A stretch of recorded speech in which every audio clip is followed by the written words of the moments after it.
அஸ்ஸலாமு அலைக்கும் வரஹ்மத்துல்லாஹி வபரகாத்துஹு. பொதுவாக ஒரு விஷயத்தை விளங்கி அறிந்து அதனுடைய சட்ட நுணுக்கங்களை அறிந்து செய்யக்கூடிய அந்த செயலுக்கும், வெறுமனே பிற நபர்கள் செய்யக்கூடியதை பார்த்து செய்யக்கூடிய அந்த விஷயங்களுக்கும் நிறைய ஏற்றத்தாழ்வுகள் இருக்கத்தானே செய்யும். அந்த மாதிரி தாங்க நம்ம வணங்கக்கூடிய அந்த இஸ்லாமிய வணக்க வழிபாடுகள் கூட பெரும்பாலும் நம்ம அதை தெரிந்து கொண்டு செய்வதற்கு நம்ம முயற்சி செய்வதே கிடையாது. நம்ம சின்ன பிள்ளைகளில் இருந்து நம்ம பிற நபர்களை பார்த்து பழகி செய்யக்கூடிய வணக்க வழிபாடுகள் தான் அதிகம். அது ஒலுவாக இருக்கட்டும், தொழுகையாக இருக்கட்டும், மற்ற வணக்க வழிபாடுகளாக இருக்கட்டும். நம்மளில் எத்தனை நபர்கள் அந்த வணக்க வழிபாடுகளுடைய நுணுக்கங்களையும் ஷருத்துகளையும் சட்ட திட்டங்களை பேணி அறிந்து நம்ம செய்கிறோங்கிறது நம்மளுக்கே வெளிச்சமான ஒரு விஷயந்தான். இது விஷயமா நபி தோழர் அபி உமாமத் அல் பாஹிலி ரலியல்லாஹு அன்ஹு அவர்கள் அறிவிக்கக்கூடிய ஒரு ஹதீஸு ஜாமியு திர்மிதியில் இவ்வாறு பதிவு செய்யப்பட்டிருக்கு.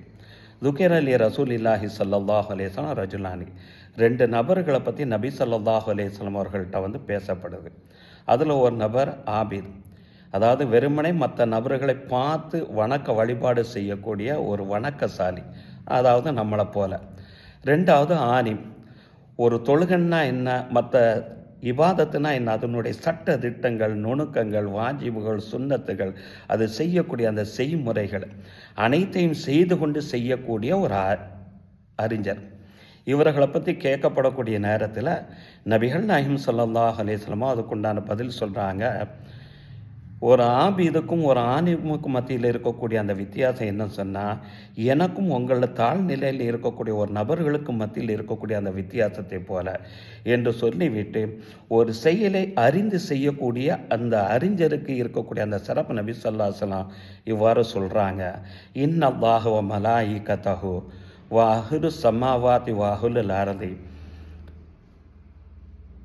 அந்நம்லத்து ஹத்தன் நம்லத்து ஃபி ஹுஜுரிஹா, அல்லாஹும் அவனுடைய மலக்குமார்களும் வானத்தில் இருக்கக்கூடிய நபர்களும் பூமியில் இருக்கக்கூடியவைகளும் அதே நேரத்தில் பொந்தில் இருக்கக்கூடிய அந்த எறும்பு, நீர்நிலையில் இருக்கக்கூடிய அந்த மீன்கள் உட்பட மார்க்கத்தை விளங்கி அதன்படி தானும் அமல் செஞ்சு அந்த நல்ல விஷயங்களை பிற மனிதர்களுக்கு கற்றுக் கொடுக்கிறார்கள் அல்லவா, அந்த நபர்களுக்காக வேண்டி லயுசல்லூன பிரார்த்தனை செய்கிறார்கள்.